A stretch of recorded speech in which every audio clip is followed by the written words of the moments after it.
If it goes right, it's a slice. If it goes left, it's a hook. If it goes straight, it's a miracle. This is Out of Bounds. If it's happening in the world of golf, we're talking about it. Coverage, debate, discussion, pro golf and local golf. Let's do it. This is Out of Bounds. And here are your hosts, Nate Sharman and Josh Durso. What's happening, everybody? Welcome back to the show. We've got quite a lineup today. We're looking back at the Travelers Championship. We're looking ahead to the Rocket Mortgage Classic, and we're talking about who needs to get it in gear as we push toward the FedEx Cup playoffs and more rumored changes being debated by the PGA Tour Policy Board. Nate, let's start with the playoff. Scottie Scheffler wins again, taking down Tom Kim in a playoff. The Tiger comparisons continue. Yeah, what a scene is right, Josh. And we talked about these Tiger comparisons with Scottie Scheffler. And every single time I think we talk about him, I say, there's this about Tiger that makes him better than Scottie. But then Scottie wins again. And you're like, okay, well, maybe we have to start talking about this. And now Scottie's breaking records that Tiger doesn't even have a part of, right? Scottie becomes the sixth player on tour to win before July even happens. No one's done that since Arnold Palmer. I believe Arnold Palmer did that twice.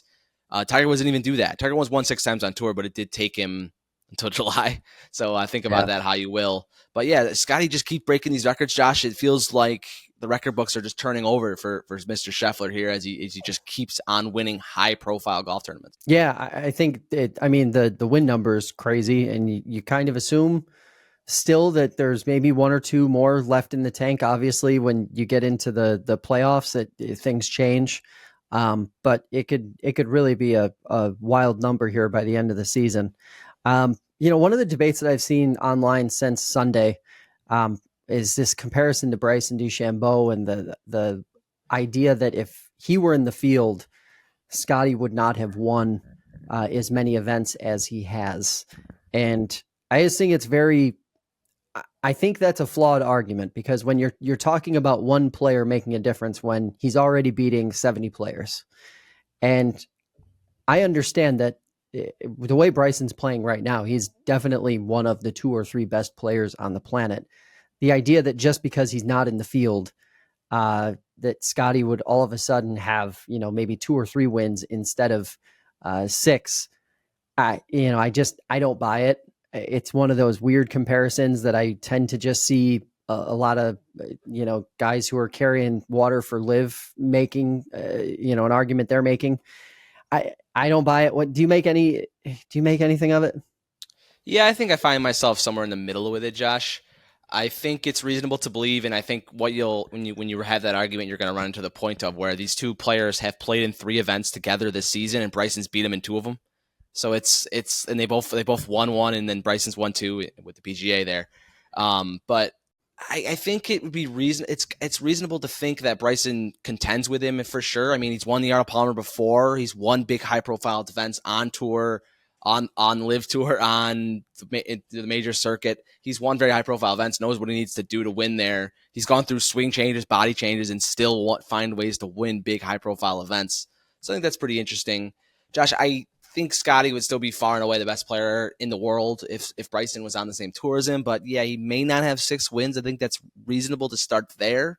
But yeah, to say it would be totally different, I think it's ludicrous. But somewhere in the middle there, I think it would be interesting if Bryson was on this tour. And hey, that's what we've been talking about forever. We need to see all these guys playing against each other, week in, week out. And I think that would be big if we could get there. Yeah, I guess I might feel differently if Bryson were, dominating live. But, these live events are weaker fields by comparison, objectively, even if you like live. And I've watched the last 2. So I'm starting to consider myself kind of a fan of the live product. They're weaker fields, and he only has 1 win this year. So, I just don't think the comparison is there. It's such a gigantic what if that, you're not even really basing it on anything other than just major data. And to me, that doesn't cut it, because signature events are very different than majors.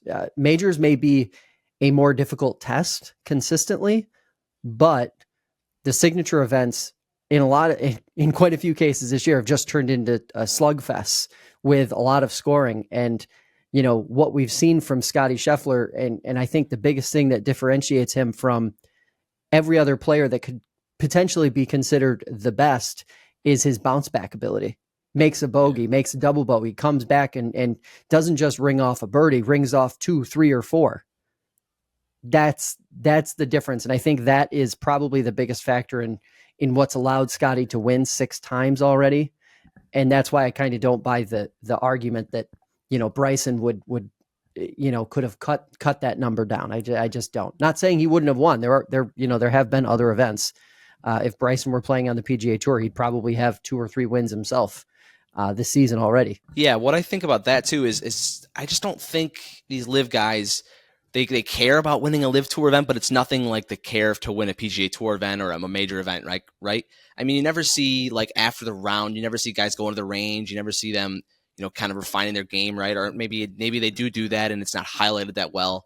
But I mean, you routinely see after tournaments, after Friday rounds are done, after Saturday rounds, after Thursday rounds, you see guys going to the range immediately after the round, right, Josh, to kind of get the kinks out and try to figure out where they are with their game. So I think there's a little bit of difference in that. And I think maybe I don't want to really outright say it, but if Bryson were to approach live events like he would approach a major, I think maybe there's some different sort of outcomes there. I don't know if that's true, but that could be a reasonable argument and one you're going to hear when you're talking about Bryson only winning once this year. Yeah. It's interesting, and I'm sure it's not a debate that we're going to see less of. We're closing in on the final major of the year, so we'll see what happens there, and we'll probably be able to continue this conversation a little bit there as well, or after that as well. Let's talk about this playoff, which was absolutely electric, even though it was short-lived. My question, watching Tom Kim come down there on the 18th hole after they moved the pin there because of the protests, was there a little bit of a choke, or do we consider that second shot an anomaly because of course conditions? How'd you read that one? Yeah, I don't necessarily think it's a choke. I mean, Tom Kidd led most of that tournament, right? Almost wire to wire. If you were to pull that off, just having Scottie breathing down your neck and in your same group isn't particularly easy, right, Josh? But I think dumping that second shot in the bunker, it just a little bit short. I think through talks with his caddy, it sounded like there was a little bit of a wind switch, which I know is sort of a lame excuse, but one that we should definitely look at. Also, Josh, with those protests from those the Stop Oil protesters, they had to move the pin, with the spray paint being on the green and stuff like that, and conditions being affected. I think that those two are sort of definitely going in Tom Kim's favor and hitting a bad shot. You can argue that Scottie didn't hit a bad shot, and that's definitely true. Scottie hit a great shot in there. But I think just not having to look at Scottie Scheffler. It's kind of like how we've talked about having to look at Tiger when he's playing in your group. Just the aura and the pain that comes from just him sulking around and him hitting drives right down the middle every single time and hitting greens and hitting him pretty close too. It's just really tough to play against, even if they are the best of friends. It's just such a presence that he brings to each tournament. Yeah, and I think to me that's sort of the thing that stood out. So you look at their drives, Scottie, I think he was outdriven on that hole by like 30 or 40 yards. I don't think intentionally. He didn't hit driver, so it was just a complete. So Scottie, he's teeing off he's hitting that second shot first. He hits it right behind the pin, and then turn around and he's got to respond. Tom Kim has to respond to that. And that to me is that's a lot to have to deal with, especially if you're a 22-year-old. I know they're friends off the golf course, so, there was probably some comfort in that. But when it comes down to it, you're playing for a pile of money in a signature event. And had Tom Kim pulled it off and won, that would have been quite the feat. That really would have put Kim on the map. I mean, that would have been seismic, I think. Yeah, and it's a very, very pro Scottie Scheffler crowd, right? I mean, golf, far and away, he's the number one liked golfer on tour. We see this week in, week out, and different golf tournaments you go to. The crowd that follows Scottie Scheffler is just really pro him, and they're not rooting for Tom Kim, to say the least, right? So they really want Scottie to win that event. So I think that plays a big factor too. I know players are going to say they have tunnel vision through it, but it definitely seeps into there. He's the guy. Like Scottie Scheffler is the guy. Like it's interesting because like obviously he doesn't bring the same fire that Tiger brought, but he almost brings a different kind where it's like he's got such tunnel vision. He's not trying to destroy you. He's literally going out and just playing as if he is going to destroy you. And it's inevitable. That it's a very different animal to try and tackle. Let's talk about the protest a little bit. Obviously, Stop Oil protesters, a handful of them, 4 or 5, I think, got out onto the 18th green, kind of marked up the green a little bit with some paint or powder or some kind of substance that they had to, scrub off, blow off, and then move the pin to the other side. You and I were texting afterward. Seemed a little surprising that security isn't a little tighter around spots like that, like the 18th green on a Sunday, that they were able to just get through. What are you thinking there? Yeah, it is definitely interesting, right? I mean, we've seen this in other sports too, where they're able to penetrate security, right? It's been happening at basketball games the last few years, where protesters have gotten onto the court or right off the side of the court. But Josh, the 18th green, it always looks like to me the tournaments I've been at, there's a good amount of police and security presence. So I was surprised that they are able to pull that off. Josh, this week at the Rocket Mortgage and going forward, I think you're going to see an even more elevated presence, right? Of course. So, but I just think it was so crazy because all of a sudden, Tom Kim has this 7 or 8 footer for a playoff, right? Look, he's down 1 stroke. Looks like Scotty's going to make a par, and now Tom Kim is essentially being iced, right? We see this so much in the NFL when a kicker, you ice the kicker and call a timeout. Where Tom Kim had to wait, 20 minutes probably for them to corral the protesters, get them off and get them escorted, right, and work on some of the green conditions. And Tom Kim still hit it right in the center of the cup. I mean, it never really went offline in my opinion, and it knocks it in, and we go to a playoff. We go play 18 again.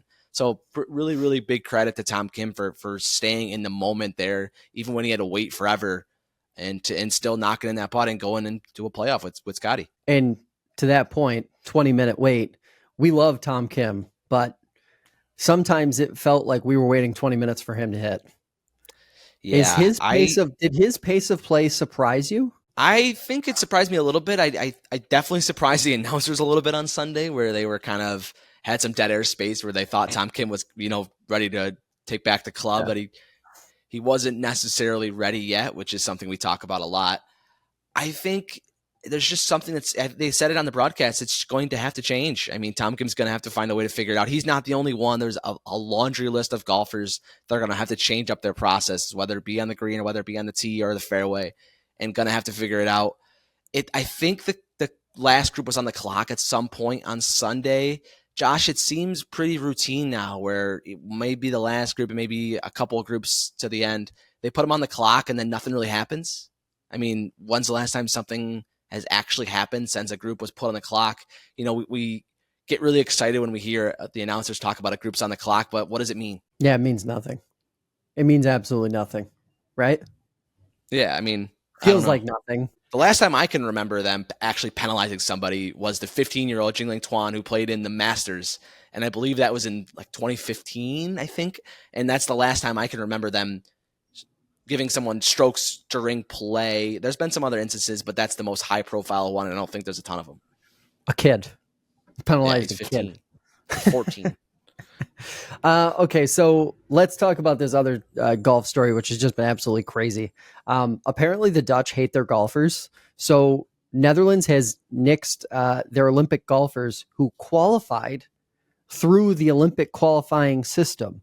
So they qualified, but then they were denied the ability to play. There's one female golfer, Dewey Weber. I'm sure I'm mispronouncing that name. And then 2 on the men's side, which is absolutely crazy. Like, how do you put that in perspective? Like, I didn't even think that was possible. Like, it never occurred to me through all of this Olympic talk that we've had over the last couple of months. We've been talking a lot about Bryson and how he should have been on the U.S. squad. It never occurred to me that a country could just say, nope, you're not good enough for us. Yeah, what a crazy story, Josh. And the thing with the men's side with Hoos Lauten, he's not just like some random player. I mean, Sloutman's been on the DP World Tour for a bunch of years. He's won multiple times. I mean, what more do you want him to do? I think he's got 6 wins. I mean, what more does he have to do to prove that he's a viable contender in the Olympics? And Josh, you take a look at last Olympics when Xander Schauffele won. Second place was Rory Sabatini. Most people say who, right? Playing for for Slovakia that year. And then third place is CT Pan, another player that people don't really know about. Both came in like the high hundreds of OWGR that year. And they were able to get on the podium and medal for their country. So why is the Netherlands not letting these players play? Is it a cost problem? Do they have problems by paying for the players to go to the Olympics? I mean, that's the only thing I can really think of why they wouldn't let them play. It's not like the Netherlands is a golf-rich community either, Josh. They haven't won a major on the PGA Tour.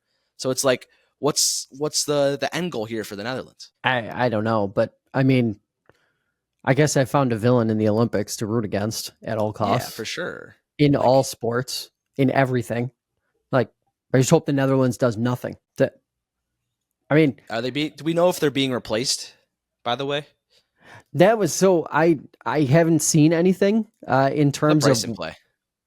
Yeah, I mean, does that mean another country would have spots open up? I don't know how that works. Or do those or do those perhaps maybe those spots just disappear? They just go into the wild. I hope to have even fewer players playing. We already have 60 players playing, and that gets it even less, right? So I hope we can give someone else a chance at least, but I don't know for sure. Yeah, it's interesting. We'll see what that actually morphs into here. Apparently, we're going to see another major overhaul here on the PGA Tour in a couple of years. The policy board is looking at options for the 2026 season.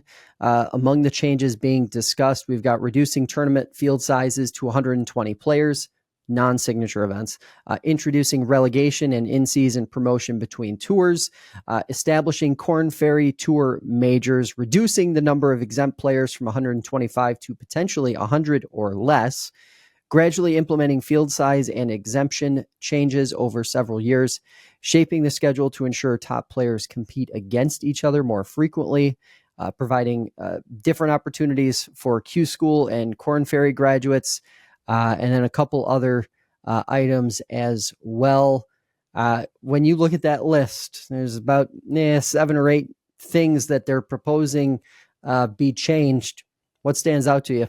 I think that 120 players, that first one, is a good spot. I've been very critical, and I think I was just a few minutes ago, about a small tournament size, whether it be a signature event or whatnot. That 70 number just doesn't really work for me. I think finding a number between that 100 and 120 number can be good. We have 144, I believe, this week at the Rocket Mortgage, and a lot of those non-elevated events are around that number, Josh. And it seems like they fight with daylight, early in the year, in the spring. A lot of times rounds aren't able to get finished in a day, and they have to finish them the next morning. So I don't know if that's because of that, but I think that 120 number, Josh, that's what I look at first in that list. I think that's a good spot. Also, Korn Ferry Tour majors could be good. I think rewarding guys that play well in the more high-profile Korn Ferry Tour events could be good. I know there's a lot placed on the Korn Ferry Tour playoffs and how the qualifications go for that, but I think some in-season stuff could be good too there over on the Korn Ferry Tour.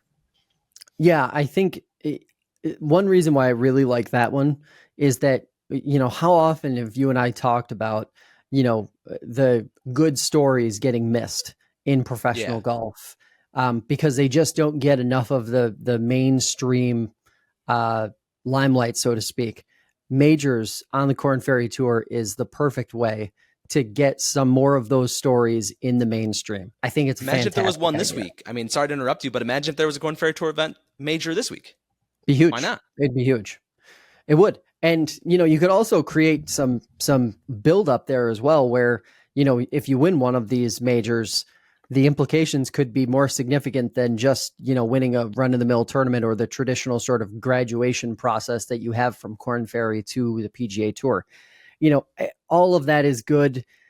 I like the idea of cutting the full field events down to, say, 120-ish players. I don't think it makes a huge difference. Those events will still be, what they are. My concern with all of this is that we're talking about another change. And we're probably going to be talking about another change after that, because at some point here, we're going to see players from LIV and players from the PGA Tour playing on shared events or playing on crossover events or something to that effect. And, we'll have a change that happened 2 years ago with the schedule. The first time these bigger events were even introduced. We had more changes this year. We're going to have more changes in 2 years, where we have this every year and a half to 2 years, we're reinventing the wheel. I'm not crazy about that. So let's, I'd like to see the PGA Tour maybe hold off on some of these, especially when it comes to the signature event lineup, and how that works, until after we have whatever we're going to get figured out between LIV and the PGA Tour. Yeah, definitely. I think I echo that last part. We've had a framework. We've seen an outline of the merger and what that's going to look like, Josh, but we still haven't seen anything concrete. Like I said, back around the Memorial, I think we know less now than what we knew a year ago when this all happened. So, a lot of changes coming to professional golf, some good, some bad, right? Yeah, there's no doubt about that. And I think something that wasn't mentioned in here that you and I have both talked about being pretty necessary is, and you actually hinted at it, the 70 number for signature events just doesn't cut it. It needs to be, I think it needs to be around 90. I think you mentioned that number a while back. I like that 100 number, especially when you let LIV guys back in. I think that 100 number works, in my opinion. Yeah, and I'm more skeptical than ever now, especially seeing this list of changes that the policy board is considering. I'm more skeptical than ever before about LIV guys being allowed back onto these elevated events. I'm not sure I'm not sure it happens. Yeah, it kind of screams, where were you? You didn't get here. But it seems like they'll figure something out, just because the good of the game gets ruined if Bryson DeChambeau and Scottie Scheffler aren't teaming up against each other in Columbus, Ohio every year. I think that ultimately hurts the fans. So I think they will find a way to figure that out. Yeah, I think, it goes back to the whole concept of global events. LIV has really pitched its tent on the idea that it needs to make the game more global. I think global events is the answer to that, and sort of a world tour or a world series would probably be the answer with some of the opens from the national opens. Maybe there's something there, but for now we wait. All of that stuff is being debated behind the scenes. There's been a couple stories. I believe it was Golf Week or Golf Digest who originally reported on that. We'll see what that looks like. They probably won't announce anything until the fall with some of those changes. We do obviously have the Tiger exemption that was pushed through last week. So any player with more than 80 wins in their career can play in any signature event if they so choose. There's only one. So I guess that maybe that signals we'll have some more Tiger next year. Who knows? Before that, though, we got the Rocket Mortgage coming up. What are you watching for here at Detroit Golf Club? So I talked about it last week and the week before too, where we've just had a packed schedule of elevated events and majors and stuff. And the poor Rocket Mortgage kind of sees the blunt of it, right? We have 0 players in the top 10 of OWGR playing this week. Famously, last year, this tournament came down to a playoff between Adam Hadwin, Colin Morikawa, and Ricky Fowler. Ricky Fowler won in the playoff. I believe, Josh, it was his first win in about 4 years. So that was a pretty cool scene that they had last year at the Rocket Mortgage, and they're not really going to get it this year. They don't have a guy like Colin Morikawa, and they could still get a very, very fun finish, but it's not going to be from a household name, right? So that's kind of unfortunate for them. We're looking at the odds. Tom Kim's a favorite after playing so well last week. It's hard to bet against him, Josh. Is there anybody you're looking at that you love this week? I don't know if you're big into betting these small tournaments and stuff, but is there anything you really like? It's certainly tougher. It's certainly tougher to pick. I mean, there's some names that stand out to me in that top 10. Chief among them is Akshay Bhatia. Again, he's played so well. He was in the mix this past week. You'd think that if you're simply looking at guys who seem to have it going right now and just haven't quite sealed the deal, it's between him and Tom Kim, right? Yeah. I mean, Tom Kim has the wins, right? He's got 3 wins on tour. It really seems like to me with Akshay, though, he's really settling himself as I'm on this PGA Tour and I could win and I'm allowed to be here and I should be here. And I think like he's really gaining a lot of confidence this season. He was on the walk and he was on not the walk and talk. He was on one of the Fridays with Smiley, happy hour show and kind of talking through his processes there. And he's been in just some really high profile groups these last few weeks and kind of shown that I'm good enough to be here and I deserve to be here. So I think that's been really good for Akshay's game. This is also a week that I think it would be ripe for a Will Zalatoris win. Weaker field. He's not favored. He's kind of flying under the radar this season because he doesn't seem to be fully back. We've seen him in some majors. He's popped up on the leaderboard, but he hasn't really like contended. So this could be a week where who knows, maybe we see him get back in the winners column. And then there's also the point, maybe we get back to what we had in the beginning of the PGA Tour season where we had a lot of long shots win. You had Steven Yeager, you had Matthew Pavone, you had Jake Knapp win events where they were really far down the odds list. And then Scottie Scheffler sort of dominated the last few months and we've kind of gone away from that. So maybe we get back to that. Maybe it's pick a name out of a hat in that 80-1 range and go from there. Is it Bo Hostler? Oh man, he needs to kick it in gear. He's outside the playoffs looking in right now. He needs some good week and he needs it fast. He's been playing really, really not very good golf. A guy from Texas that I've loved to watch these last few years. And he's just not doing himself any favors. So yeah, I would love to see that. Okay, so you've got a couple players for us to watch here. A couple non-household names, probably not players that we're going to see win, but good golf stories. Walk us through those. Yeah, so it really just goes hand in hand with 0 top 10 golfers in the world playing in this tournament. That really opens the door for these really, really cool stories. And Monday Q, Ryan French over there did a really awesome job covering the Monday Q over in Michigan this week. Nick Benz, I'm sure you've heard that name already this week. The Golf Galaxy employee who hadn't played in a PGA Tour sanctioned event in his career is playing this week at the Rocket Mortgage Classic. He got through and shot 65 in the Monday qualifier, went to a playoff and, outlasted some big names to get through that playoff. And Josh, this is just a really cool story.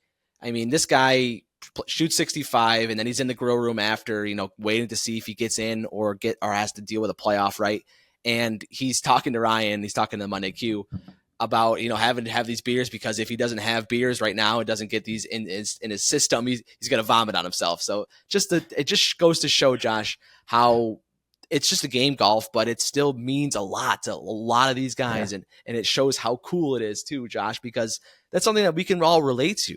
We can all relate to Nick Benz this week because when most of us go play on a Friday afternoon or a Saturday morning or Saturday afternoon, we need a beer to settle us down, right? And I think that's a problem or a thing that occurs to most people that play golf. And so that's really cool to see when you can cover it like that, Josh. He did play at IUPUI. He's not a nobody. He played very high-profile golf and played very well there. But yeah, Josh hasn't played in a PGA Tour sanctioned event. And like we always say, Josh, and like we said for the longest day in golf, there's no free throw event to play in an NBA game. There's no field goal kicking event to play in the NFL game. But we do have one in golf where you get hot and you put the play, you're playing the PGA Tour event. It's pretty cool. And all I have to add to that is just this is the latest example. These guys who play in these Monday Q events, they're golfers. They're players. Yeah. These aren't guys who shouldn't be there. It's cool to see him get through. Monday Q does a great job of highlighting some of these really awesome stories. And, it's just to all the points you made, it's good to see sort of an everyday guy get through free advertising, free promo for Golf Galaxy. This was probably a more effective marketing campaign for Golf Galaxy, and the next 4 days will probably be a more effective marketing campaign for Golf Galaxy than they've had, in the last 2 years. Yeah, it's just so relatable, Josh. I mean, everybody that plays any level of golf can relate to the story because it just shows that it's a game, but it's also a sport that anybody can really take up and play and really can really relate to a guy working at Golf Galaxy than Scottie Scheffler walking around and we're just winning golf tournaments. So I think that's part of it is super cool, Josh, to just show that anybody can get a PGA Tour event if you get hot one certain week. But Josh, be careful when you're entering these events because these players really can play. I mean, they were talking to Nick Benz after the round and kind of asking, when it became serious that he could really contend at this Monday Q. And he was talking about it, that he was a couple under par, through like 10 or 11 holes, and he wasn't really sure. And then he had a tap and eagle at a couple holes later, and then it becomes a reality, right, Josh? And I believe he had like a 12 or 15 foot putt for 64 on 18. And if he makes that, he gets through easily, but he doesn't make that, unfortunately, but still gets through in the playoffs. So it doesn't matter at the end of the day. Yeah, just an absolute scene there too, as he closed out that playoff. Got a couple other players worth watching this weekend. Neil Shipley, who I think has become a household name since the Masters, Low-Am in the Masters and the U.S. Open. And of course, Miles Russell. That's probably not a name many people have heard. Obviously, golf folks probably have heard it because he is 15 years old, and he has probably made the biggest splash of any sub 18-year-old in the last 2 or 3 years, right? Yeah, for sure. And I think Miles Russell is pretty relatable in the sense that he wasn't really a guy that was big on social media, just talking. I mean, he's only 15 years old, but talking to some people that know Miles and know Aaron his camper, he's kind of a reserved kid and pretty quiet too in that sense. But Josh, since that top 20 in the Corn Ferry Tour event, he's had a video with Grant Horvath that's been on YouTube, and I've seen clips and watched part of that too, which is really cool. He's had some other videos. I believe I saw a video on TikTok this morning with Anna Fry, and going through that. So Josh, just to see that he's growing this social media brand and just at a young age of 15 years old, being able to kind of be relatable with the common person is really cool to see Miles Russell doing this. And also another lefty is a lot of fun to see on the PGA Tour, and some kid we're going to be watching for a long time. Josh, this kid absolutely stripes it. And to the other point too, listen to 30 seconds of any interview or anything where there is dialogue of this kid talking. Close your eyes. You think you're listening to a 30-year-old. He does not sound so. These kids who are, and this goes back to a point that we've talked about a lot over the last 2 seasons. These kids who are coming up through the game are built different. They are different. They're like fundamentally different now than they were 10 or 15 or 20 years ago. They're maturing faster. They're so much smarter and more knowledgeable about their game and how they play. And to your point, you've talked about the fearlessness that's inside a lot of these younger guys on the PGA Tour. It's before they even get to the PGA Tour. They're fearless from the jump. And, it's incredible to see. And yes, he's got an incredible swing. He hits absolute bombs. And for a kid who's only 15 years old, you really start to wonder what the ceiling is for a guy like that with that kind of talent. And there's Neil Shipley, the Ohio State product here, the grad student who was Low-Am in both the Masters and the U.S. Open, like you were saying. Great to see him finally getting out here on the PGA Tour. He's making his debut. I saw he was throwing the first pitch at the Tigers game earlier in the week, just having a really good time, being pro now with golf. And Josh, I was very critical last week that we didn't get him into the Travelers Championship. I understand why we didn't get him into that and how that couldn't happen, right?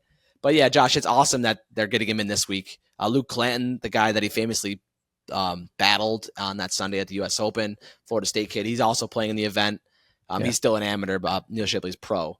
But it's just really cool to see that the PGA Tour is jumping into this youth movement, right, where we see these kids play so well, and we're going to be watching them for a long time on the PGA Tour. So let's get them involved as early as we can, right? Get these guys in the rest of the non-elevated events. Rest of the way through. Get them in. I would guess they'll play a lot of the fall events. A lot of these guys. Get these guys in. Get these. You have to strike while the iron's hot. And for the PGA Tour, the Neil Shipley story alone was such a good one, with him playing, being paired with Tiger on the last day at Augusta, and then playing as well as he did, showing up again at the U.S. Open, and then being in that battle that you just described on Sunday for Low-Am status. I mean, just great stuff for golf. Stuff that kind of stops us from talking constantly about the top 5 or 10 players in the world, and really what we need more of. Let's look ahead here at the rest of the PGA Tour schedule. We got one major left. All the signature events, they're over. What are you looking forward to? Is there a particular event? Obviously, we've got the Olympics. What do you want to see the most over the next month or so? For me, it's the Olympics. I've been a guy that I like watching the Olympics every time it's on, whether it be the summer or the winter Olympics. Just the different sort of ideology that these players have, whether they be golfers, whether they be swimmers, whether they be 3-on-3 basketball players, right? They're playing for the love of their country and not playing for a dollar amount. I think that's really cool. And I think the passion that goes forward through it is awesome. I remember watching that back in 2021 when Xander won and how fun that was. Josh, and I've talked about on here before how the British Open, or the Open Championship, is probably my least favorite major. So I think it's easy to take the cake for the Olympics over the Open Championship for me, but I still do enjoy watching it. I almost like watching the Scottish a little bit, almost better. That week before, the first time you see that different brand of golf and playing in Scotland, it's a lot of fun. It kind of goes back to the roots of golf, and then they do it again the following week. But I do really like the Scottish Open, and as we get into that, the Open Championship as well. Yeah, I kind of think I'm looking forward to the playoffs the most at this point. I agree with you on the Open. It's definitely my least favorite of the four majors. It'll be a very interesting watch just to see how some of the players that we've got some storylines established with now play. But the Olympics, for a lot of the same reasons that you've been critical of the signature event series here on the PGA Tour, I feel the same way about the Olympics. It's almost like an even more watered down signature event where you just have 60 players. I'd love to see it doubled. It's the Olympics. Give us 120 or 130 players. With the Olympics, though, Josh, there is some fun players you get where you don't see very often. These players from these obscure countries that have qualified, right, Josh? And you don't see them on the PGA Tour. You don't see them on the DP World Tour. You've never even heard their names. So there is some really cool stories out of it. Yeah, and I am of the camp. Show me more. Give me more. But if you increase that field, Josh, you lower your chances of one of those guys playing really well.